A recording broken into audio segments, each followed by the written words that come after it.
ဒီဘက်နှုတ်ကပတ်တော်မဝင်ခင်မှာကျွန်တော်တို့ပြီးခဲ့တဲ့ဘက်ကဥစားပြန်ထိုးပေးပါမာကုခန်းကြီးရှင်မာကုခန်းကြီး၄ငယ်20ကိုပြန်ထိုးပေးပါကျွန်တော်တမန်ကျမ်းစာထဲမှာမြေလေးမျိုးပြောထားတာဖြစ်တယ်ပထမကလမ်းမြေမှာကျတဲ့မျိုးစေ့ကကြတော့ငက်တွေကကောက်ယူပြီးတော့မှခြီဆောင်သွားတယ်မပေါက်ဘူးဒုတိယကကြောက်မြေဖြစ်တယ်ကြောက်ပေါ်များတဲ့အတွက်အမြင့်မတွယ်နိုင်ဘူးအမြင့်မတွယ်နိုင်တဲ့အတွက်အပင်ပြန်သေသွားတယ်တတိယတစ်ချက်ကြတော့စူးပင်ပဲပေါ်တဲ့မြေဖြစ်တယ်အဲ့ဒီစူးပင်တွေပေါ်တဲ့မြေကမျိုးစေ့ကျတယ်ပေါက်တယ်တုတ်ပင်မဲ့လဲစူးပင်တွေရဲ့ညင်းဆဲခြင်းကြောင့်အပင်မကြီးထွားနိုင်ဘူးအသီးမသီးနိုင်ဘူးဖြစ်တယ်နောက်ဆုံးစတုထမြေကဘာလဲဆိုတော့ကောင်းသောမြေဖြစ်တယ်အဲ့ဒီကောင်းသောမြေမှာကြောက်မရှိဘူးစူးမရှိဘူးလမ်းမြေမဟုတ်တဲ့အတွက်မျိုးစေ့ကကျတယ်အမြင့်တွယ်တယ်အပင်ပေါက်ပြီးတော့မှအသီးများစွာသီးတယ်အစ30အစ60အစ100ဒီအသီးသီးတာကိုကျွန်တော်တွေ့ရတာဖြစ်တယ်ဒီကနေ့သင်ကြားနာရမယ့်အရာသည်ဖယားသခင်ရဲ့အသက်ရှင်သောနှုတ်ကပတ်တော်ဖြစ်တယ်အသီးများစွာသီးနိုင်ဖို့အစ30အစ60အစ100တီးနိုင်ဖို့ကသင်ရဲ့နှလုံးသားမြေကောင်းနေဖို့အရေးကြီးတာဖြစ်တယ်အာမင်အဲ့ဒါကြောင့်ကျွန်တော်ဘလောက်ပဲဒီမှာအာပေါင်းအာရင်တန်တာဟောဘလောက်ပဲအော်ကြီးကျင်နဲ့ဘလောက်ပဲဝေငှပါစေသင်ရဲ့နှလုံးသားသည်လမ်းမြေကြောက်ပေါ်သောမြေစူးပင်ပေါ်သောမြေကဲ့သို့ဖြစ်နေတယ်ဆိုရင်အစင်သင့်မဖြစ်ဘူးဆိုရင်ကျွန်တော်ဘလောက်ပဲဝေငှထီရောက်မှုရှိမှာမဟုတ်ဘူးအဲ့ဒါကြောင့်အသင့်ပြင်ဖို့လို့ငါရှေးစွာတိုက်တွန်းနိုးစွာအပ်ပါတယ်လို့အားလုံးဖတ်ရအောင်တင်းနေတော့ကောင်းသောမြေ၌ကျဲခြင်းအကြောင်းအရာကတရားစကားကိုကြား၍ခံယူသဖြင့်အစ30အစ60အစ100ပွားများ၍အသီးသီးတတ်သည်ဟုဆိုလိုသည်ဘာလဲဆိုတော့ကောင်းသောမြေကတရားစကားကိုကြားတဲ့အတိုင်းခံယူတယ်တဲ့ကြားပြီးတော့မှမေ့သွားတာမဟုတ်ဘူးကြားပြီးတော့မှပြန်ပြီးတော့မှဝေဖန်တုံ့ပြန်တာမဟုတ်ဘူးကြားတဲ့နှုတ်ကပတ်တော်ကိုခံယူပြီးတော့မှအသက်ရှင်တဲ့အခါမှာအဲ့ဒါကကောင်းသောမြေကဲ့သို့အစ30အစ60အစ100ပွားများတယ်လို့နှုတ်ကပတ်တော်ကဒီလိုပဲပြောတာဖြစ်ပါတယ်အဲ့ဒါကြောင့်ယေရှုပြု၍ကျွန်တော်နောက်နေလိုက်ဆိုစေခြင်းနဲ့ကိုယ့်ရဲ့ရင်ဘတ်ကိုကိုဖိပြီးတော့မှနော်ကိုယ့်ရဲ့ရင်ဘတ်ကိုဖိပြီးတော့မှကျွန်တော်နောက်ယေရှုပြုလိုက်ဆိုစေခြင်းနဲ့ငါနှလုံးသည်ကောင်းသောမြေဖြစ်တယ်ကြောက်တွေဖယ်ထားတယ်စူးတွေရှင်းထားတယ်လူတကာနင်းတဲ့လမ်းမြေမဟုတ်ဘူးမြေဩဇာအပြည့်နဲ့ကောင်းသောမြေဖြစ်တယ်အစ30အစ60အစ100ပွားများမဲ့မြေဖြစ်တယ်အာမင်ဖျားသခင်လက်ကုပ်သီးချီးမွမ်းရအောင် praise the lord ကဲဒါဆိုရင်ဒီနေ့နှုတ်ကပတ်တော်ထဲဝင်ရအောင်လို့ယောနာဝိတ္ထုခန်းကြီး1အငယ်1ကနေ4ကိုပြန်ဖတ်ပါမယ်ယောနာဝိတ္ထုခန်းကြီး1အငယ်1ကနေ4ကိုဒီနေ့ဆင်ခြင်နောက်ထပ်ဒုတိယပိုင်းကိုဆင်ခြင်သွားဖို့ဖြစ်ပါတယ်လို့နော်သဘောထား3မျိုးဒါမှမဟုတ်ရင် live circle နော်အဲ့ဒါကိုကျွန်တော်ဆင်ခြင်သွားမှာဖြစ်ပါတယ်လို့โอเคအားလုံးဖတ်ရအောင်ကျွန်တော်နဲ့တူကြကြလေးဖတ်ရအောင်တင်းတော့အမိတ်တဲဤသာယောနာတို့ရောက်လာသောထာဝရဘုရား၏နှုတ်ကပတ်တော်ဟူမူကားသင်ထ၍နိနဝေမြို့ကြီးသို့သွားပြီးလျှင်ချင်းချောက်သောစကားနှင့်ကြွေးကြော်လော့ထိုမြို့ပြုသောဒုစရိုက်အဖြစ်သည်ငါရှိသို့တက်လာပြီဟုမိန့်တော်မူ၏သို့တော်လည်းယောနာသည်ထာဝရဘုရားထံတော်မှတာရှုမြို့သို့ပြေးမိအကြံရှိသည်နှင့်ထလျက်ရုပ်ပေမြို့သို့သွား၍ရောက်သဖြင့်တာရှုမြို့သို့သွားသောတင်းဘောကိုတွေ့ကြုံ၍သင်္ဘောခကိုပေးပြီးလျှင်ထာဝရဘုရားထံတော်မှသင်္ဘောသားတို့နှင့်အတူတာရှုမြို့သို့လိုက်ခြင်းကသင်္ဘောကိုစီးလေ၏ထာဝရဘုရားသည်လည်းပြင်းစွာသောလေကိုပင်လယ်ပေါ်သို့ဆေလွတ်တော်မူသည်ဖြင့်ပင်လယ်၌ကြီးစွာသောမိုးသက်မုန်တိုင်းဖြစ်၍သင်္ဘောသည်ပြက်လူလက္ခဏာရှိ၏ရောက်တိုင်းဖျားရှင်ကောင်းချီးပေးပါစေဘုရားသခင်ကိုရောကိုကျေးဇူးတင်တယ်ဒီကနေ့နှုတ်ကပတ်တော်ကိုရောဘုရားသခင်ကိုရောဆေလွတ်ခြင်းတဲ့အတိုင်းကိုရောပြောခြင်းတဲ့အတိုင်းရောက်တိုင်းကိုစကားပြောပါတိဆောက်ပေးပါကိုရောဘုရားသခင်လိုအပ်သောအဖို့ထင်များကိုရောရှင်းလင်းပေးပါကိုရောဘုရားသခင်မရှင်းလင်းတော့ရာနှုတ်ကပတ်တော်ရှင်းလင်းစေတော်မူပါတိုင်းတို့ရှာပါဇက်ကိုလွတ်လပ်စွာသုံးပြီးတော့ရောက်တိုင်းကိုတိဆောက်ပေးပါမယ်အကြောင်းတန်ရှင်းသူများကိုကိုရောမွမ်းမံပေးပါမယ်အကြောင်းကယ်တင်ရှင်သခင်ခရစ်တော်မြတ်သောနာမကိုပြီးလက်ဝိညာဉ်တော်ဘုရားကိုရောကိုချိန်ပေးနေရပေးပြီးတော့ဆုတောင်းအနံပါတယ်ဖခင်ဘုရားသခင်အာမင်ပြုံးရွှင်စွာနဲ့အားလုံးပတ်လက်ရှလုံးဆိုပြီးတော့မှနှုတ်ဆက်လျက်ကျွန်တော်ထိုင်ရအောင်အာမင်Praise the Lord အားလုံးပြန်ထိုင်လို့ရပါပြီ Thank you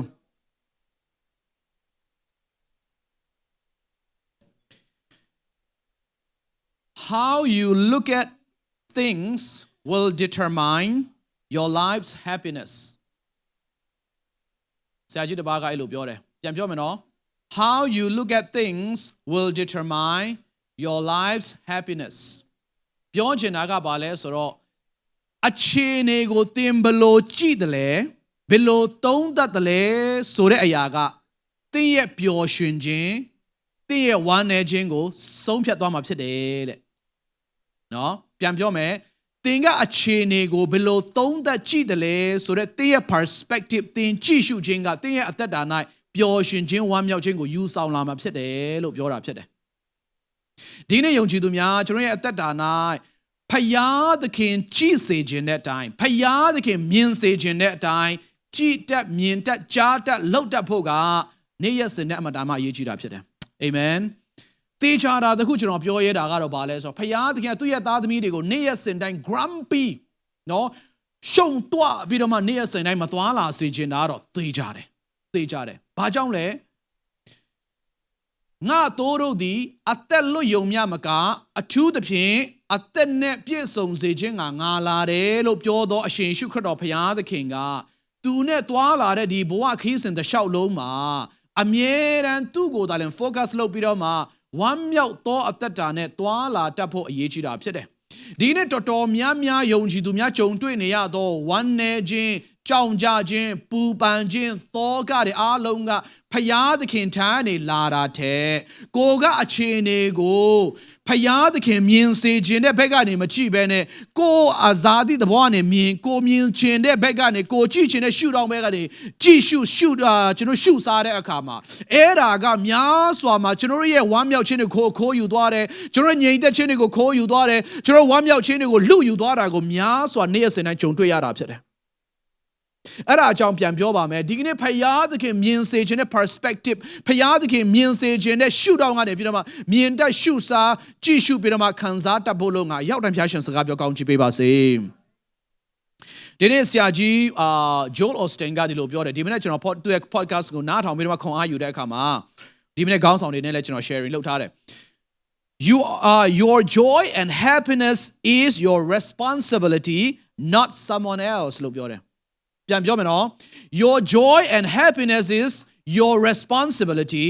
not someone else ပြောချင်တာကသင်ရဲ့ဝမ်းမြောက်ခြင်းသင်ရဲ့ပျော်ရွှင်ခြင်းသည်သင်ကိုယ်တိုင်ရဲ့တာဝန်ဖြစ်တယ်လူတစ်ယောက်ရဲ့မျက်နှာပေါ်မှာသင်ရဲ့ပျော်ရွှင်ခြင်းဝမ်းမြောက်ခြင်းမပြောင်းလဲရဘူးလူတစ်ယောက်ရဲ့စကားပေါ်မှာသင်ရဲ့ဝမ်းမြောက်ခြင်းပျော်ရွှင်ခြင်းမမူတည်ရဘူးလူတစ်ယောက်ရဲ့သင်ကိုဆက်ဆံတဲ့အပေါ်မှာသင်ရဲ့ပျော်ရွှင်ဝမ်းမြောက်ခြင်းက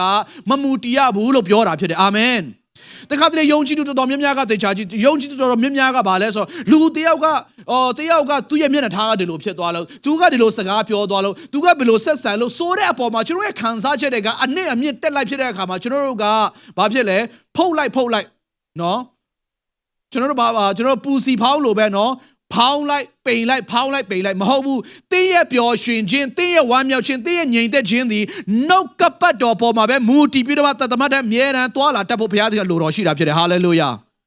လူတွေကကိုယ်ပြုံးပြတဲ့အခါမှာတခါတဲ့ emotionally တခါတဲ့ဝမ်းမြောက်သွားတယ်လူတွေကကိုယ်ကြည်ဖြူစွာတဲ့ဆက်ဆံတဲ့အခါမှာတခါတဲ့ငြိမ်သက်သွားတယ်ပျော်ရွှင်သွားတယ်မဟုတ်ဘူးတင်းရဲ့ဝမ်းမြောက်ပျော်ရွှင်ခြင်းငြိမ်သက်ခြင်းသည်လူတွေပေါ်မှာမမူတည်ဘဲနဲ့တင်းရဲ့အိမ်နီးနားချင်းတင်းရဲ့ပတ်ဝန်းကျင်နဲ့မမူတည်ဘဲနဲ့တင်းနဲ့ဖယားသခင်နဲ့အချိတ်ဆက်ပေါ်မှာသာလင်တာ၍မူတည်ဖို့လို့ငါပြောချင်တာဖြစ်ပါတယ်ရောက်တဲ့ဖျားရှင်စကားပြောကောင်းကြည့်ပေးပါစေအဲ့ဒါကြောင့်ဆရာကြီး Joel Osteen ကဒီလိုပြောတာ Your joy and happiness is your responsibility not someone elseတင်းရဲ့ပျော်ရွှင်ခြင်းတင်းရဲ့ဝမ်းမြောက်ခြင်းကတင်းရဲ့တာဝန်လူတယောက်ရဲ့မျက်နှာထားပေါ်မဟုတ်ဘူးလူတယောက်ရဲ့ပြုံးရွှင်ခြင်းလူတယောက်တင်းကိုဆက်ဆံခြင်းပေါ်သူ့ကိုအပြစ်သွားတင်လို့မရဘူးသူ့ကိုသွားပြီးတော့အပြစ်တင်လို့မရဘူးကိုယ့်ရဲ့ပျော်ရွှင်ခြင်းကိုကိုယ်ကစောင့်ထိန်ကာကွယ် guard လုပ်ရမှာဖြစ်တယ်အာမင်အဲ့ဒါကြောင့်တုတ်တန်ချမ်းထဲမှာဗာပြောလဲဆိုတော့တင်းရဲ့နှလုံးဒီအသက်ရဲ့အခြေမြစ်ဖြစ်သောကြောင့်တင်းရဲ့နှလုံးကိုအထူးဗာဖြစ်လဲစောင့်ရှောက်ပါဟာလေလုယာကျွန်တော်လည်းလိုက်ဆိုစေချင်တယ်ငါရဲ့နှလုံးကိုတေချာဆောင်ရှောက်ဖို့ငါရဲ့တာဝန်ဖြစ်တယ်သူများတာဝန်မဟုတ်တင်းရဲ့ပျော်ရွှင်ခြင်းတင်းရဲ့နှလုံးတင်းဆောင်ရှောက်ဖို့ကမွေးရပါတင်းရဲ့တာဝန်ကျွန်တော်ရဲ့တာဝန်ဖြစ်တယ်အာမင်သူတပားပေါ်မှာတွားပြီးတော့မှသူကအဲ့လိုပြောလို့ဒီလိုဖြစ်တယ်ဒေါသထွက်မျိုးစုံမဟုတ်ဘူးကိုယ့်ရဲ့ဝမ်းမြောက်ခြင်းကိုယ့်ရဲ့ပျော်ရွှင်ခြင်းကိုယ့်ရဲ့ညီသက်ခြင်းကိုစောင့်ထင်းကာကွယ်ဖို့ကနှုတ်ကပတ်တော်ကကိုယ့်ကိုယ်တာဝန်ပေးတာသူများတာဝန်ပေးဘူးနော်ဟာလေလုယာဟာလေလုယာအရောက်တဲ့ဖျားရှင်စကားပြောပါစေ အသက်တာမှာဒီကနေ့ယောနာလိုမျိုးအမြင်တွေမရှိဖို့ဒီနေ့ပြန်လဲပြီးတော့တိုက်တွန်းချင်တာဖြစ်တယ်ဒီနေ့ကျွန်တော်ဆင်ခြင်သွားမှာယောနာအသက်တာဖြစ်တယ်ယောနာကိုဖျားသခင်ကနိနဝေမြို့ကိုလွတ်တာရန်သူနိုင်ငံကိုလွတ်တာသူမုန်းတဲ့လူမျိုးတွေနားကိုလွတ်တာနိနဝေမြို့ဆိုတာကယောနာမသွားရင်တောဒုံနဲ့ဂေါမောရလို့ဘုရားသခင်စီရင်တော့မှာဘုရားသခင်ပြောထားပြီးသားသူတို့ရဲ့ပြုတဲ့အမှုတွေသူတို့ပြုတဲ့ကျင့်ကြံခြင်းတွေလှုပ်ဆောင်ခြင်းတွေငါအရှိမတက်လာပြီငါစီရင်တော့မယ်တောဒုံနဲ့ဂေါမောရကိုဘုရားသခင်စီရင်တော့ကလည်းဘုရားသခင်ရဲ့ရှေ့မှာတောဒုံနဲ့ဂေါမောရရဲ့လိန်တူဆက်ဆံခြင်းတွေသူတို့ရဲ့ immorality လို့ခေါ်တဲ့အကျင့်ပြက်ပြားခြင်းတွေအကုန်လုံးလှုပ်ဆောင်ခြင်းတွေအကုန်လုံးဘုရားသခင်ရှေ့မှာတက်လာပြီးတော့နန်းစော်နေပြီအဲ့ဒါကြောင့်ဘုရားသခင်ကဒီယာကြီးကတော့ငါဆက်ပြီးတော့တီးခံလို့မရတော့ဘူးအဲ့ဒါကြောင့်ရှင်းထုတ်မယ်ကန့်နဲ့လောင်နဲ့မီးနဲ့တောဒုံနဲ့ဂေါမောရကိုရှင်းထုတ်ရတာဖြစ်တယ်ဒုတိယတောဒုံနဲ့ဂေါမောရဖြစ်ခါနေဖြစ်တယ်နိနဝေမြို့ကအဲ့ဒီနေရာကိုဘုရားသခင်ရဲ့လူဘုရားသခင်ရဲ့ prophet ဘုရားသခင်ကိုယုံကြည်သောပုဂ္ဂိုလ်ဘုရားသခင်အသံတော်ကိုကြားသောယောနာကိုစေလွတ်တာယုံကြည်သူများဖယားသခင်ကကျွန်တော်ရဲ့အသက်တာကိုလေလောကမှာစားဖြစ်ဖို့အလင်းဖြစ်ဖို့သူ့ကိုယ်စားအသက်ရှင်ဖို့ရွေးချယ်တယ်လို့ပြောတဲ့အခါမှာကိုယ့်ရဲ့ဇာတိအတိုင်းကိုရွေးချယ်တဲ့အတိုင်းကိုအသက်ရှင်တဲ့အတိုင်းအသက်ရှင်ဖို့မဟုတ်ဘဲနဲ့သူအသက်ရှင်စေခြင်းတဲ့အတိုင်းအသက်ရှင်ဖို့လို့ငါနေ့ရက်စဉ်တိုင်းထိုကဲတော့အသက်ရှင်စေခြင်းသောဖယားသခင်ဖြစ်တယ်ဟာလေလုယာယုံကြည်သူများကမဟုတ်ဘူးကိုယ့်ရဲ့ခံစားချက်နောက်ကိုယ့်ရဲ့အတွေးခေါ်နောက်ကိုယ့်ရဲ့အမြင်တွေနောက်မဟုတ်နှုတ်ကပတ်တော်နောက်ကိုကျွန်တော်လိုက်ရတာဖြစ်တယ်ယုံကြည်သူများကျွန်တော်တဲပဲပြောမယ်ဒီမှာကြည့်ကျွန်တော် GMCC အသင်းတော်မှာလူမျိုးပေါင်းစုံရှိတယ်ဘာကြောင့်အပတ်ချင်းစီတိုင်းအခုလိုစုယုံပြီးတော့မှဘာကြောင့်ကျွန်တော်ဒီမှာအသင်းတော်တစ်ခုနဲ့ရက်တည်ပြီးတော့မှသွာလာနိုင်တယ်လဲဆိုတဲ့အခါမှာဂျိုးဆက်ကြောင့်လည်းမဟုတ်ဘူးဂျန်တဲ့လူတွေကြောင့်လည်းမဟုတ်ဘူးခရစ်တော်ကြောင့်သာလေကျွန်တော်စုစည်းနိုင်တာဖြစ်တယ်ဟာလေလုယာဒီနေရာမှာခရစ်တော်ကိုကျွန်တော်ယူလိုက်တယ်ဆိုရင်ကျွန်တော်တို့အလဲကနေပြီးတော့မှခရစ်တော်ဆိုတဲ့အရာကိုကျွန်တော်ယူလိုက်တယ်ဆိုရင်ကျွန်တော်တို့ဒီမှာစုယုံနိုင်စရာအကြောင်းမရှိဘူးအဲ့ဒါကြောင့်ကျွန်တော်အသင်းတော်ထဲမှာအမြဲတမ်းကျွန်တော် focus လုပ်ရမှာကကျွန်တော်လည်းမဟုတ်ဘူးဂျန်တဲ့လူတွေလည်းမဟုတ်ခရစ်တော်ကိုဒါလည်းကျွန်တော်အမြဲတမ်း focus လုပ်ရမှာဖြစ်တယ်ဟာလေလုယာယောနာလိုပဲကိုကြားကျင်တာကြားကိုမြင်ကျင်တာကြည့်မယ်ကိုပြောကျင်တာမဟုတ်ပဲခရစ်တော်ကိုစားပြုအသက်ရှင်တော်သူများခရစ်တော်ကိုယ်ထဲမှာအသက်ရှင်တယ်ခရစ်တော်ထဲမှာကိုနေတဲ့အတွက်ခရစ်တော်လိုချင်တဲ့စိတ်ဆန္ဒထိုခရစ်တော်ထဲနဲ့ရှိသောစိတ်သဘောအတိုင်းနေ့ရက်စဉ်တိုင်းအသက်ရှင်ပြီးတော့မှဆက်ဆံကုလူတက်ဖို့လို့ငါဘုရားသခင်လိုချင်တာဖြစ်တယ်အာမင်ဟာလေလုယာပြန်ပြောမယ်ကျွန်တော်တို့အသင်းတော်အလယ်မှာခရစ်တော်ကိုယူပစ်တယ်ဆိုရင် GMCC မရှိတော့GMCC ဆိုတဲ့အသင်းတော်မိသားစုများအခုလိုယနေ့ချိန်ထိစုယုံနိုင်တာဒီခရစ်တော်ကြောင့်သာလျှင်ဖြစ်သောကြောင့်ကြံတဲ့အရာတွေကို focus မလုပ်ဘဲနဲ့ခရစ်တော်ကိုသာလျှင်နေ့ရက်စဉ်တိုင်း focus လုပ်ပြီးတော့မှအသက်ရှင်တတ်ဖို့သာလျှင်အရေးကြီးတာဖြစ်တယ်အာမင်ဟာလေလုယာအရောက်တဲ့ဘုရားရှင်စကားပြောကောင်းချီးပေးပါစေထိုကဲ့သို့အသက်ရှင်တဲ့အခါမှာဖယားသခင်ကခွင့်လွတ်ပါလို့ပြောတဲ့ဥစ္စာတွေရှိမယ်။စကားပြောပါလို့ပြောတဲ့ဥစ္စာတွေရှိမယ်။ပြုံးပြပါလို့ပြောတဲ့ဥစ္စာတွေရှိမယ်။အိုးတခါတဲ့ဆက်ဆံပြီးတော့မှတခါလေကျွန်တော်တို့မလှုပ်ချင်ပဲနဲ့ဘောင်ကျော်ပြီးတော့မှလှုပ်စေချင်တဲ့အရာတွေရှိမယ်။ယောနာကဲ့သို့ထိုကဲ့သို့အတန်တော်လာတဲ့အခါမှာကိုယ့်ရဲ့အသွေးသားဆန္ဒကိုရှေ့မှာရှေ့တန်းတင်တာမဟုတ်ပဲနဲ့ကိုယ့်ရဲ့အသွေးသားဆန္ဒကနေပြီးတော့မှကျွန်တော်တို့ကိုတတိုင်းချထားတာမဟုတ်ပဲနဲ့အတန်တော်အတိုင်းအသက်ရှင်သွားလာတတ်ဖို့အရောက်တိုင်းဖျားရှင်စကားပြောကောင်းချီးပေးပါစေကောင်းသောမြေဆိုတာ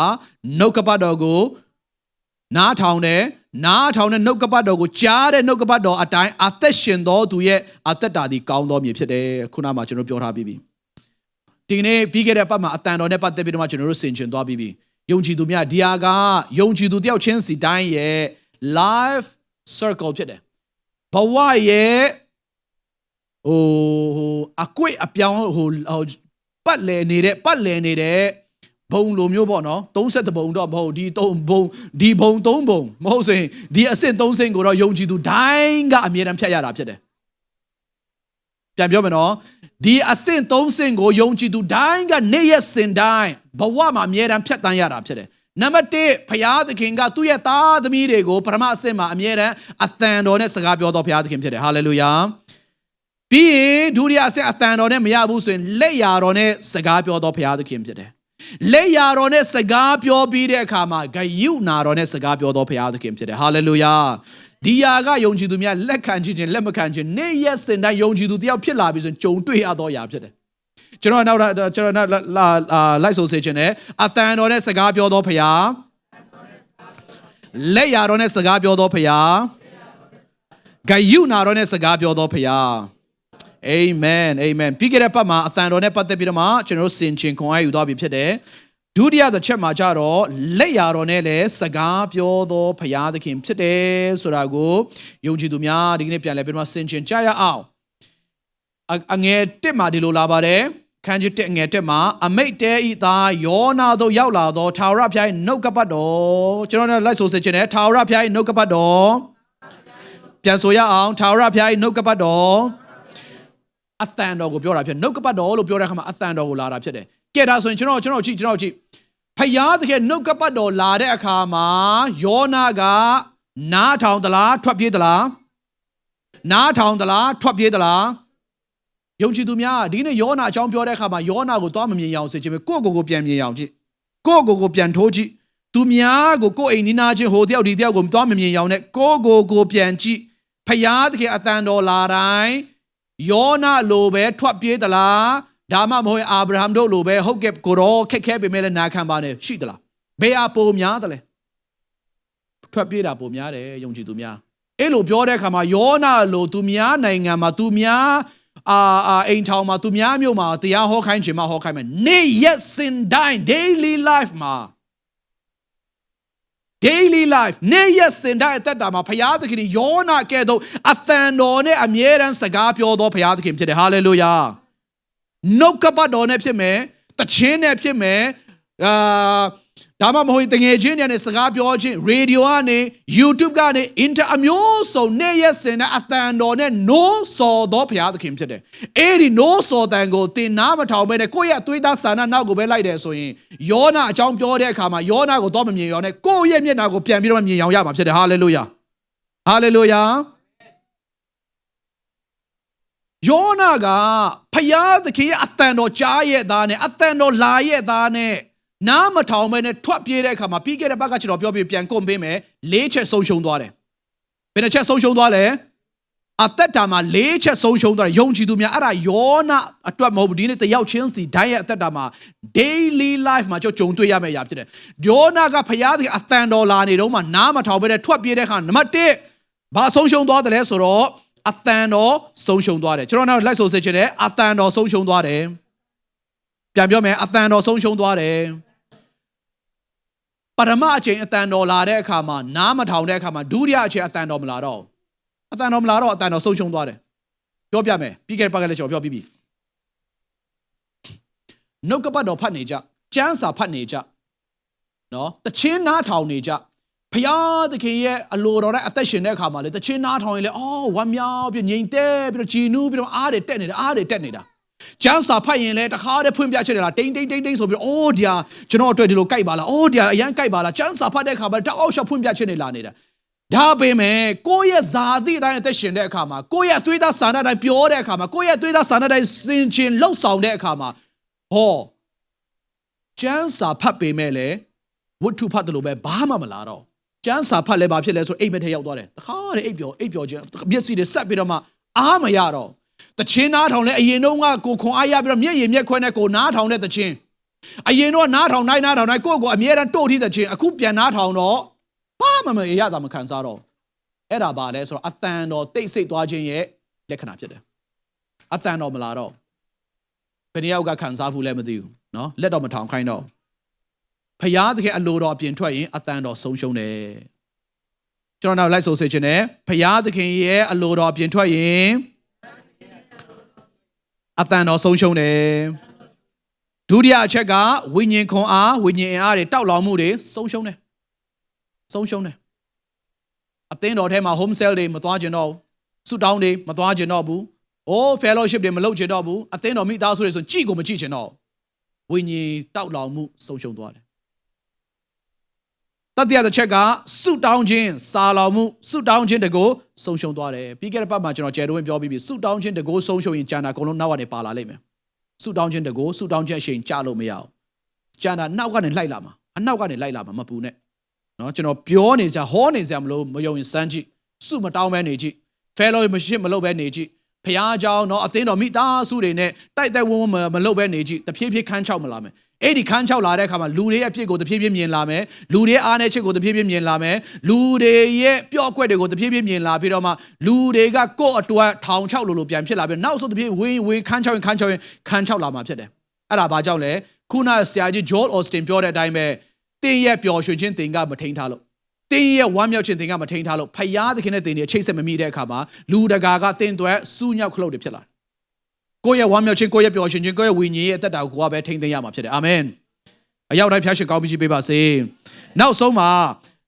စရုပ်ထားချက်မှာဘာဆုံးရှုံးရမလဲဆိုတော့ပုံသက်သေဆုံးရှုံးမယ်ဖယားသခင်အလိုတော်ပြင်ရောက်သွားရင်ပုံသက်သေပါဆုံးရှုံးမယ်ဖယားသခင်အတန်တော်ကိုနားမထောင်တဲ့အခါမှာယောနာကိုဖယားသခင်ဒုတိယအချိန်မှာအတန်တော်နဲ့စကားမပြောတော့ဘူးလက်ရတော်နဲ့စကားပြောတယ်ယောနာရဲ့သက်တာမှာပုံသက်သေဆုံးရှုံးသွားတယ်လက်ရတော်နဲ့ဘယ်လိုစကားပြောတယ်လဲဆိုတော့မိုးသက်မုန်တိုင်းတွေကိုဘယ်သူဖန်ဆင်းလဲကျန်တဲ့ခတ်သားရတွေကိုဘယ်သူဖန်ဆင်းလဲမြင်ရတဲ့အရာအားလုံးဘယ်သူဖန်ဆင်းလဲဖယားသခင်ပဲဖန်တဘာဝအရာတွေအားလုံးကိုဖန်ဆင်းတဲ့ဖယားသခင်ကတဘာဝအခြေအနေတွေအားလုံးကိုသူကြိုက်တယ်လို့ကြိုက်တဲ့အချိန်သူ့ရဲ့ဘုန်းတော်ဘိုးလုံးကသူ့ရဲ့အစေခံများအနေနဲ့အသုံးပြုပိုင်သောဖယားသခင်ဖြစ်တယ်ဟာလေလုယာဟာလေလုယာမိုးတွေဆိုတာတဘာဝလို့တဘာဝမလို့ရွာတာနေကတဘာဝလို့ပူတာလေကတဘာဝလို့တိုက်တာမလုံနဲ့အဲ့ဒါတွေအားလုံးကိုထိန်းချုပ်တာဖယားသခင်ဖြစ်တယ်ဟာလေလုယာဟာလေလုယာဖယားသခင်နှုတ်ကပတ်တော်တစ်ချက်မှဒီလိုပြောတယ်ကောင်းသောသူမကောင်းသောသူပေါ်မှာမိုးကိုရွာစေတယ်နေကိုတာစေတယ်တဲ့ကြည့် Praise the Lord အဲ့ဒါကြောင့်ယုံကြည်သူများတဘာဝလို့မထင်စေခြင်းဘူးဖယားသခင်ဒီတဘာဝကိုထိန်းချုပ်ပြီးတော့မှတင့်ကိုစကားပြောတတ်သောဖယားသခင်ဖြစ်တယ်ဆိုတော့အားလုံးမမေ့ကြဆိုနဲ့အရောက်တဲ့ဘုရားရှင်စကားပြောပါစေဒီနေရာမှာယောနာကအတန်တော်နားမထောင်တဲ့အခါမှာဖယားသခင်ကဒုတိယချက်မှာလက်ရတော်နဲ့စကားပြောတယ်ဒီမှာကြည့်နော်အငယ်၄မှာအခန်းကြီး1အငယ်4မှာထာဝရဘုရားသည်လဲကျွန်တော်နောက်လည်းဆိုစေခြင်းနဲ့ထာဝရဘုရားသည်လဲပြင်းစွာသောလေကိုဘယ်သူကလဲဘာကိုလဲပြင်းစွာသောလေကိုဘယ်ပေါ်မှာလဲပင်လယ်၌ကြီးစွာသောမိုးသက်ပြင်းစွာသောလေကိုပင်လယ်ပေါ်သို့ဆေလွတ်တော်မူ၏ဘယ်သူဆေလွတ်လဲဘယ်သူဆေလွတ်လဲကြည့်နော်ယုံကြည်သူများဖယားသခင်ကျွန်တော်အမြဲတမ်းပြောပြီးပြီခေါင်းအမြဲတမ်းခေါင်းခောက်တဲ့ဖယားသခင်တော့မဟုတ်ဒါပေမဲ့ခေါင်းမာရင်တော့ခေါင်းခောက်တဲ့ဖယားသခင်ဖြစ်တယ်ပြန်ပြောမယ်ဖယားသခင်ကအမြဲတမ်းခေါင်းခောက်ဆုံးမတဲ့ဖယားတော့မဟုတ်ဘူးဒါပေမဲ့ခေါင်းမာရင်တော့ခေါင်းခောက်တဲ့ဖယားသခင်ဖြစ်တယ်ယောနာကိုဖယားသခင်ကလေပြင်းတဲ့အရင်စကားပြောလားအသံတော်နဲ့စကားပြောလားပြန်ပြောမယ်ယောနာကိုဘုရားသခင်ကလေပြင်းမုန်တိုင်းနဲ့အရင်စကားပြောလားအသံတော်နဲ့အရင်စကားပြောလားကျွန်တော်ကိုသင်ကိုအမြဲတမ်းနုညံ့သိမ်မွေ့စွာနဲ့အသံတော်နဲ့အမြဲတမ်းစကားအရင်ပြောတော်ဘုရားသခင်ဖြစ်တယ်ဟာလေလုယာအသံတော်နုညံ့သိမ်မွေ့စွာလာနေတော့မှနားမထောင်ရင်တော့လေပြင်းမုန်တိုင်းနဲ့အထောင်းခံရမယ်ချင်းချောက်တာမဟုတ်ဘူးဘုရားသခင်နိယမအဲ့ဒါကြောင့်ပြောတယ်အသံတော်နဲ့စကားပြောတော်ဘုရားလက်ရတော်နဲ့စကားပြောတော်ဘုရားဂယုနာတော်နဲ့စကားပြောတော်ဘုရားမိုးသက်မုန်တိုင်းတွေပင်လေလိုင်းတဘိုးတွေဆိုဘုရားသခင်ပါလေလက်ရတော်ဘုရားသခင်ပါလေလက်ရတော်ယုံကြည်သူများဘုရားသခင်ရဲ့အလိုတော်နဲ့ဘုရားသခင်အရေးနဲ့ပတ်သက်လာပြီဆိုရင်လေပါနပ်ပြီးတော့မှလက်နဲ့လည်နေဖို့အရေးကြီးတယ်ကောက်ချစ်ဖို့ပြောတာမဟုတ်ဘုရားသခင်သဘောနဲ့ပတ်သက်လာတဲ့အခါမှာလေပါနပ်တတ်ဖို့အရေးကြီးတယ်ခေါင်းမှာပြီးတော့မှမိုးသက်မုန်တိုင်းတွေနဲ့လက်ရတော်နဲ့စကားပြောတဲ့အထီကိုစောင့်ကျင်တော့သင်တို့စောင့်ကြကျွန်တော်တော့မစောင့်ကျင်ဘူးအချိန်ကုန်တယ်လူပင်ပန်းတယ်ဒုက္ခရောက်တယ်ကျွန်တော်တော့မစောင့်စေချင်ဘူးသင်တို့ကိုလည်းတယောက်မှမစောင့်စေချင်ဘူးအတန်တော်လာနေတော့မှပါနပ်ဆိုတဲ့ဟုတ်ကဲ့ကိုတော့ကျွန်တော်ဒီမှာရှိပါတယ်အာဗြဟံကဲ့သို့ခက်ခဲမယ်နာခံမယ် hallelujah praise the lord ဟေရှာယကဲ့သို့စကားမပြောတတ်ဘူးမဟောတတ်ဘူးတို့ပေမဲ့လည်းကျွန်တော်ရှိတဲ့ကိုတော့ကျွန်တော်ကိုအသုံးပြုပါလို့ဟေရှာယကဝန်ခံတဲ့အခါမှာဘုရားသခင်ကကောင်းကင်ကနေပြီးတော့မှမီးယူလာပြီးတော့မှသူ့ရဲ့ရှာကိုတို့တဲ့အခါမှာဟောစရာပြောစရာသက်သေခံစရာတောက်လျှောက်ရှိသွားတယ်ပြောခြင်းတဲ့သဘောကဘာလဲဆိုတော့ဘုရားသခင်အလိုတော်ကိုအရင်ဝန်ခံလိုက်ပါဝန်ခံပြီးတဲ့အခါမှာကျန်တဲ့ resources တွေကျန်တဲ့လိုအပ်သောအရာတွေဘုရားသခင်ပြင်ဆင်ပေးတာဖြစ်တယ် hallelujah အရောက်တဲ့ဘုရားရှင်စကားပြောကောင်းချီးပေးပါစေ angel lady madilolare. Thimbo Taura Piadi, Taura Piadi, le Piens or the Lego, Pele, Podo, Sailor Domo, the Pele, Night Cheese or the more than Modine Pie, Thimbo, the Peludo, Lekanashi. Do the Chaman, Machinata. Athando Lani Doma, Namatown ye. Payat the Kinga, lay out on a sagapiola me, lay out on a sagapiola de change. Tin the Yaudenia Daima, Ludagadra Amingla Pibi. Jaya Lamaduno. Payat can think of Chinogo to the Bada County Mingla people Macola, Lokaya Sato Macola, Alinto Macola, Yeshu goes out the Shimpo Macola. Dabime aloro apien yau biro ma athano ne saga ma pyo ro be ne let ya ro ne saga pyo la bi so yin tin di yau de neya dai ma tu taba twe a mingla phit bi tin bo da de a tu a ne tu shi neda tin bo ga tu a ne tu sin pin neda pin le ji a le tu a ne tu shi neda pin le ma mong dai la de le mo de mong dai la bi ma pin le de ga yau yet khat da ga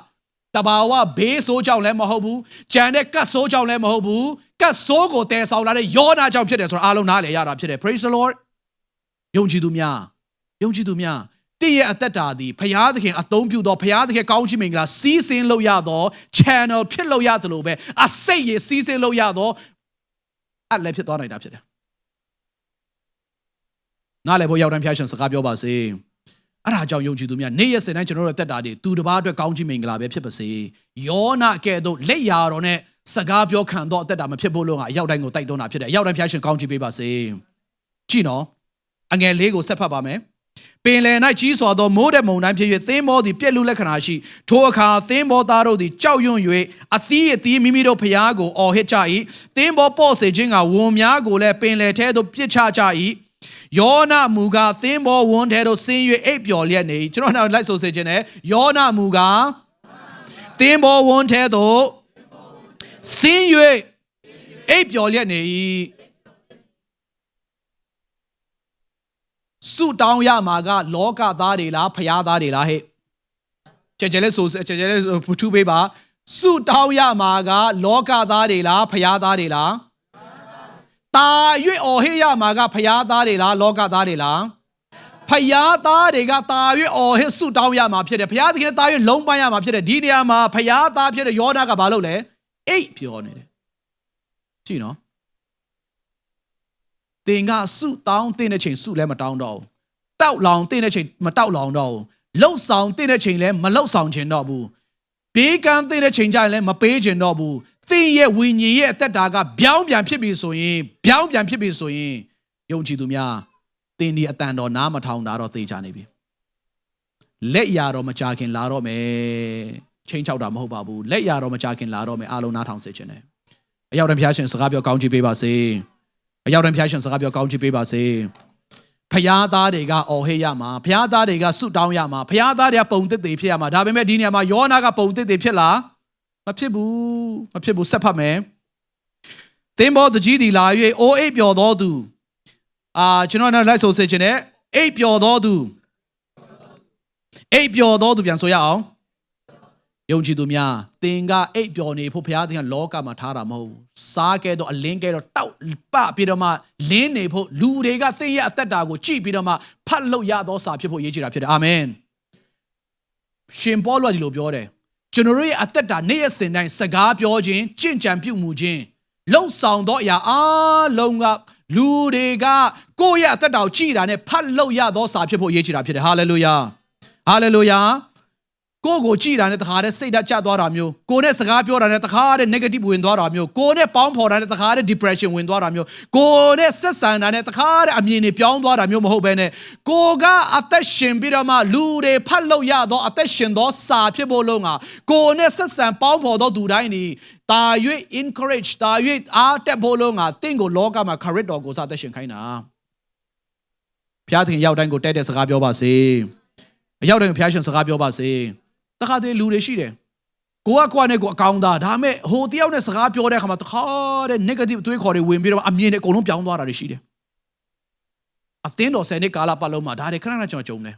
နော်ခဏကြုံတယ်အဲ့ဒါကြောင့်ယုံကြည်သူများသင်ရဲ့အသက်တာတွေဖျားသားဖြစ်တယ်ဆိုတာမြဲမှတ်ထားပါ ယောနာကဲ့သို့ပြောင်းပြန်တက်သေးပုံတက်သေးမဆုံးရှုံးဖို့လို့ငါအသက်ရှင်တတ်ဖို့အရေးကြီးတာဖြစ်တယ်ရောက်တိုင်းဖျားရှင်စကားပြောကောင်းကြည့်ပေးပါစေဒီမှာပြောလာပြီသင်္ဘောတကြီးဒီလာ၍အိုအိပ်ပျော်တော်သူအဘယ်သို့နည်းဟောဖယားသားကိုလောကသားကဘာလုပ်နေတာလဲမေးရတယ်ပြန်မေးယူရတယ်ခရီးယန်လုပ်ပြီးတော့မှလုပ်ငန်းခွင်မှာကိုယ့်ရဲ့ပါဇက်ကပလုတ်ပလောင်းနေပြောလုံးလို့ကိုယ့်ဘေးကလူကတော့မှကိုယ့်ကိုပြန်ကြည့်ပြီးတော့နေရပဲအသင်းတော်ကလည်းပြန်မေးယူရတယ်မျိုးကြည့်နော်ဖျားเจ้าမှာကြတော့တေချာချီးမွမ်းကိုးကွယ်တယ်ဖျားเจ้าတော့သွားတယ်ဒါပေမဲ့အလုတ်ခွင်ထဲရောက်သွားပြီဆိုရင်ကိုကခရီးယန်မဟုတ်တော့လို့ဆဲခြင်းတိုင်းဆဲအော်ခြင်းတိုင်းအော်လှုပ်ခြင်းတိုင်းလှုပ်အဲ့ဒါမျိုးမဟုတ်ရအောင်အိုးအိပ်ပျော်တော်သူတဲ့အပေတော့နီးတယ်ဘလို့ကြီးလေတင်းရဲ့အသက်ရှင်ခြင်းကဒီအချိန်မှာလူတကာကဆုတောင်းနေတယ်မင်းကဘလို့လုပ်ပြီးမှအိပ်နိုင်တာလဲဘလို့လူလဲလို့ပြောခံရတဲ့လူကပရောဖက်ဖယားသားဖယားစေခံဘလို့လူတဲ့လောကသားတွေကဘလို့လူလဲတဲ့အဘေတို့နီးထလောသင်ဖယားကိုဆုတောင်းလောကျွန်တော်လိုက်ဆိုစေခြင်းနဲ့အဘေတို့နီးထလောပြန်ပြောရအောင်ထလောသင်ဖယားကိုဆုတောင်းလောပုံသက်သေးကိုမရှိတော့ဆုတောင်းရမယ့်အချိန်မှာအိတ်နေတယ် fellowship လုပ်ရမယ့်အချိန်မှာကျန်တဲ့ຢာတွေလည်းလှုပ်ရှုပ်နေတယ်အသင်းတော်မှာဟိုဟာရှိတယ်ဟဲ့ဒီဟာရှိတယ်ဟဲ့ဆိုရင်ကျန်တဲ့တစ်ဖက်လိုက်ပြီးတော့မှလှုပ်ဆောင်နေတယ်အမျိုးစုံပေါ့နော်ပုံသက်သေးဆုံးရှုံးသွားပါတယ်လက်ရတော်နဲ့စကားပြောလာပြီဘုရားသခင်လက်ရတော်နဲ့စကားပြောလာတဲ့အခါမှာမဆိုင်ကိုနဲ့ပတ်သက်သူတွေအကုန်လုံးလက် depression ဝင်တယ်ဘုရားသခင်လက်ရတော်နဲ့စကားပြောလာပြီဆိုရင်ကိုယ့်ရဲ့မိသားစုမှာလည်းခဏအိုးလင်းနဲ့မယားတောကတွေပွားလာတယ်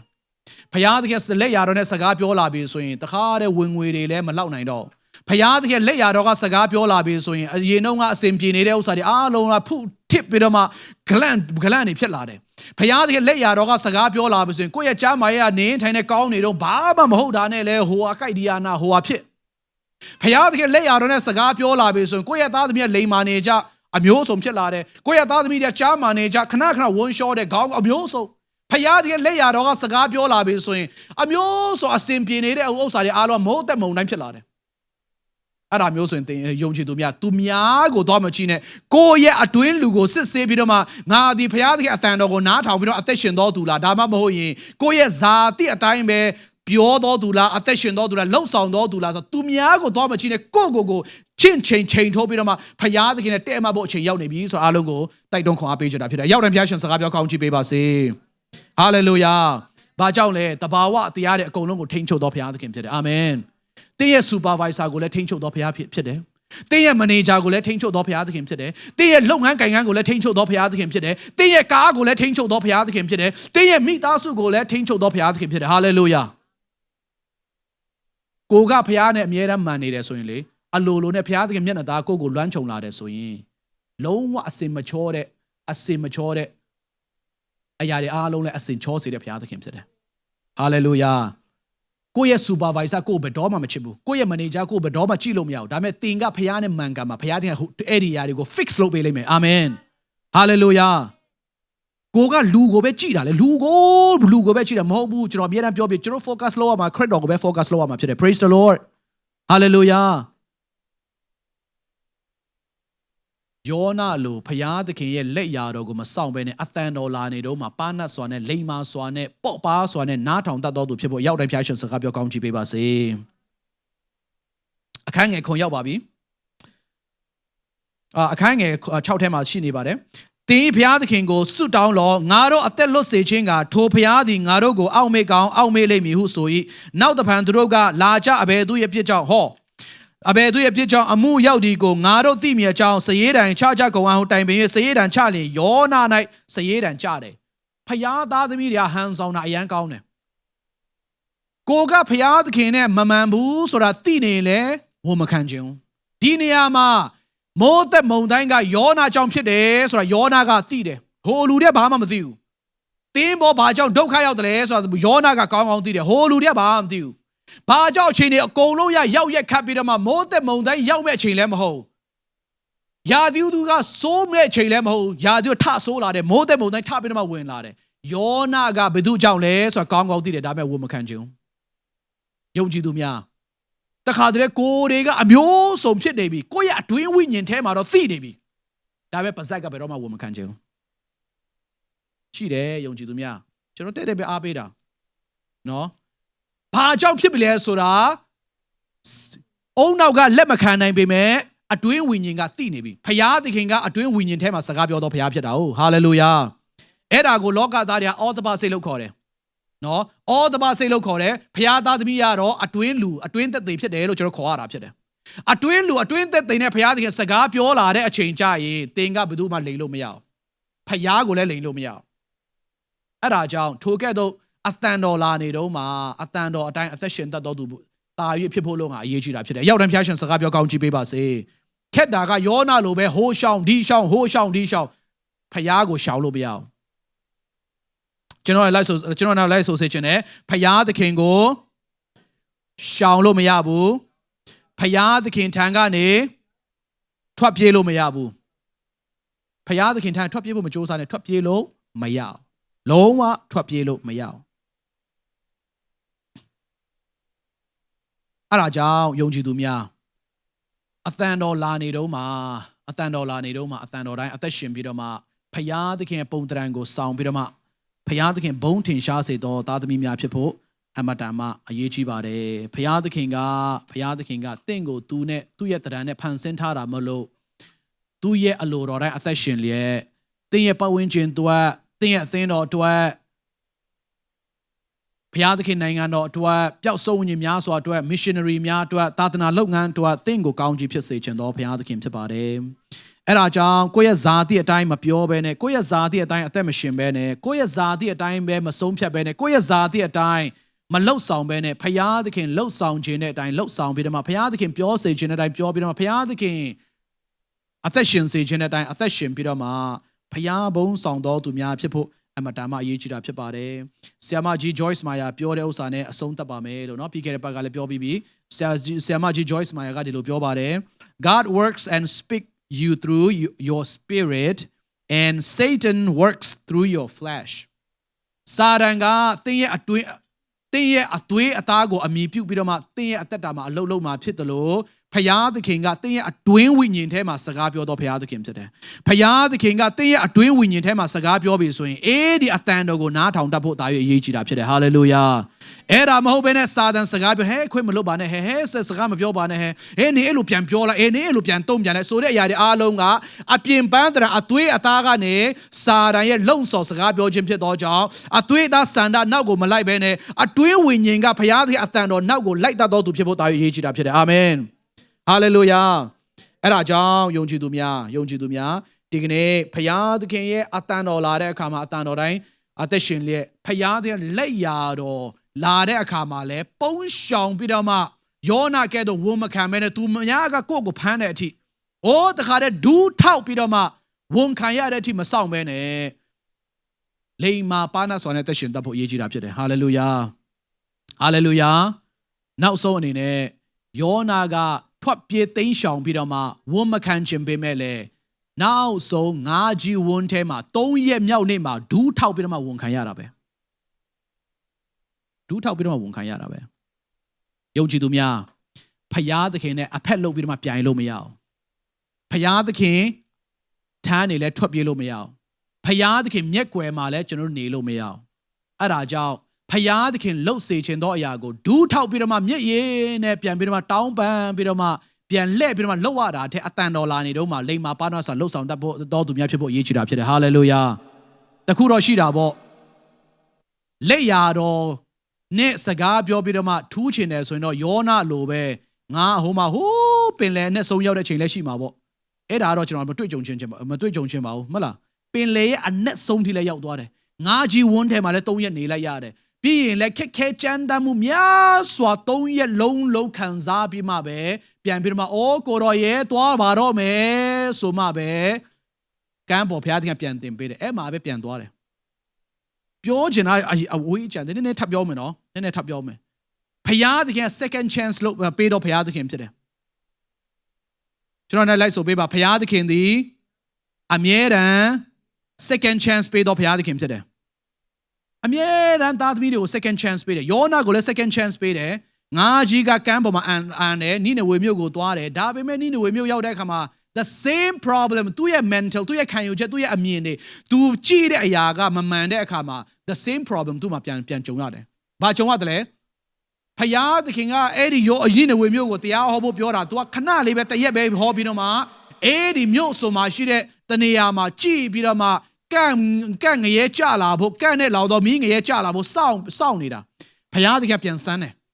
ကျက်စုပင်တပင်ကိုဖယားသခင်လွတ်ပေးလိုက်တယ်ကျက်စုပင်ကလာပြီးတော့နေပူတဲ့ဥစ္စာတွေကိုတညချင်းမှာပဲမိုးတဲ့အခါမှာကျက်စုပင်ကိုပေါက်စေတဲ့ဖယားသခင်ကျေးဇူးမတင်မဲ့ကျက်စုပင်ကြောင့်တာယာပြီးတော့မှအဲ့ဒါကိုကြည့်တဲ့အခါဘုရားသခင်ကနှလုံးမပြောင်းလဲတဲ့ယောနာကိုပိုးကောင်တစ်ကောင်ပြန်လွတ်လိုက်တယ်ပိုးကောင်တစ်ကောင်လွတ်ပြီးတော့ကျက်စုပင်ကိုကိုက်တဲ့အခါမှာနောက်တဲ့နေ့မှာကျက်စုကညိုးသွားတဲ့အခါမှာအရှိလေပိုင်းရဲ့နေကသူ့ကိုပြန်ထိုးတဲ့အခါမှာစိတ်ဆိုးတယ်ပြည်လေလာတဲ့အခါမှာလေလဲပူနေလဲပူဆိုတော့အရန်ဒေါသဖြစ်ဘာကြောင့်ဒီကျက်စုပင်ကတေရတာလဲဆိုတော့ဘုရားသခင် complaint တက်တယ်ဘုရားသခင်ကခွန်းပဲပြောတယ်တင်ကျက်စုပင်လည်းမဆိုင်ဘူးတင်ဆိုင်တဲ့ကျက်စုပင်လည်းမဟုတ်ငါနဲ့ငါမင်းကိုတနာလို့ငါလွမ်းမိုးပေးတာငါနဲ့ငါလွတ်ချင်လို့အကောင်ကိုလွတ်ပြီးမှကိုက်ခိုင်းတယ်ပြန်တည်သွားတယ်မင်းလောက်တာလည်းမဟုတ်ဘာလို့အဲ့လောက်တောင် complaint တက်တာလဲအေးဒီချက်စုပင်တပင်ထက်ဘယ်ဘက်ညာဘက်တောင်မှပိုင်းခြားလို့မသိသေးတဲ့ကလေးနဲ့လူပေါင်းသိန်းနဲ့ချီနိနေဝေမြို့မှာပြည့်စည်တော်ငါတာရွနှမျောတယ်ဘုရားသခင်စကားပြောတာဖြစ်တယ်ဟာလေလုယာအဲ့ဒါကြောင့်နောက်ဆုံးနေတဲ့ယုံကြည်သူများဘုရားသခင်မြင်စေခြင်းတဲ့အတိုင်းမြင်တတ်ဖို့အရေးကြီးတာဖြစ်တယ်ဖယားသခင်ကယန်သူကိုလည်းချစ်ပါလို့ပြောတော့ဖယားသခင်ဖြစ်တယ်။ဖယားသခင်ပျောက်ဆုံးဝိညာဉ်တွေကိုချစ်တော့ဖယားသခင်ဖြစ်တယ်။အသွေးအသားမချိဘဲနဲ့ကြောသားရင်သားမခွဲဘဲနဲ့လူတိုင်းကိုတန်းတူချစ်တော့ဖယားသခင်ဖြစ်တယ်။ဟာလေလုယာအဲ့ဒါအကြောင်းကိုချစ်တဲ့လူကိုချစ်ကိုမုန်းတဲ့လူကိုမုန်းကိုစကားပြောတဲ့လူကိုကြတော့ကွက်ပြီးတော့စကားပြောကိုမပြောချင်တဲ့လူပြောမဟုတ်ဘဲနဲ့ဖယားသခင်မြင်စေခြင်းတဲ့အတိုင်းမြင်ပြီးတော့မှကျွန်တော်အသင်းတော်မှာဖယားသခင်လှုပ်ဆောင်စေခြင်းတဲ့လှုပ်ဆောင်ပြီး correct တော်ကိုတလည်းအမြဲတမ်း focus လုပ်ဖို့အမှန်တမ်းအရေးကြီးတာဖြစ်တယ် hallelujah အဲ့ဒါကြောင့်ပြန်ပြောပါမယ်ဆရာကြီးဂျိုးတော်စနေပြောတယ် your joy your happiness is your responsibility not someone else အဲ့ဒါကြောင့်တင်းရဲ့ဝမ်းမြောက်ပျော်ရွှင်ခြင်းသည်တင်းထိမ့်သိမ်းရမှာဖြစ်တယ်တင်းရဲ့နှလုံးတွေတင်းရဲ့အခြေမြစ်ဖြစ်သောကြောင့်တင်းရဲ့နှလုံးကိုထိမ့်သိမ်းပါဘာနဲ့ထိမ့်သိမ်းရမလဲနှုတ်ကပတ်တော်ကိုသာလို့အမြင်ပြုပြီးတော့မှထိမ့်သိမ်းပါ hallelujahထိုကဲ့သို့အသက်ရှင်နေဆိုရင်အသင်းတော်အဖြစ်တင်းရဲ့တက်တာအဖြစ်ကျွန်တော်ရဲ့တက်တာမိသားစုအဖြစ်ဘုရားသခင်ဘုံထင်ရှားပြီးတော့မှအတန်တော်လာနေတော့မှလိမ္မာပါဏစွာနဲ့အသက်ရှင်ကြရအောင်လက်ရတော်ကိုမဆောင်ရအောင်ဆိုပြီးတော့မှအိမ်မြလောက်နဲ့တိုက်တွန်းချင်တာဖြစ်တယ်၃ချက်ရှိတယ်ဘုရားသခင်ဒီကျွန်တော်လိုက်ဆိုစေခြင်းနဲ့ဘုရားသခင်ဒီအတန်တော်နဲ့စကားပြောတော်ဘုရားလက်ရတော်နဲ့စကားပြောတော်ဘုရားဂယုဏတော်နဲ့စကားပြောတော်ဘုရားပြီးခဲ့တဲ့ပတ်မှာအတန်တော်အကြောင်းပြောတယ်ဒီတစ်ပတ်မှာလက်ရတော်အကြောင်းပြောတယ်လာမယ့်ပတ်မှာဂယုဏတော်အကြောင်းပြောမယ်နော်တောက်လျှောက်ပြောတော့မှာဖြစ်ပါတယ်လို့အရောက်တိုင်းဖျားရှင်စကားပြောကောင်းချီးပေးပါစေအားလုံးမတည့်ရအောင်အားလုံးမတည့်ပြီးတော့မှကျွန်တော်တို့နောက်ဆုံးကိုယ်ကွယ်ခြင်းတစ်ပုဒ်နဲ့အဆုံးသတ်ရအောင်လို့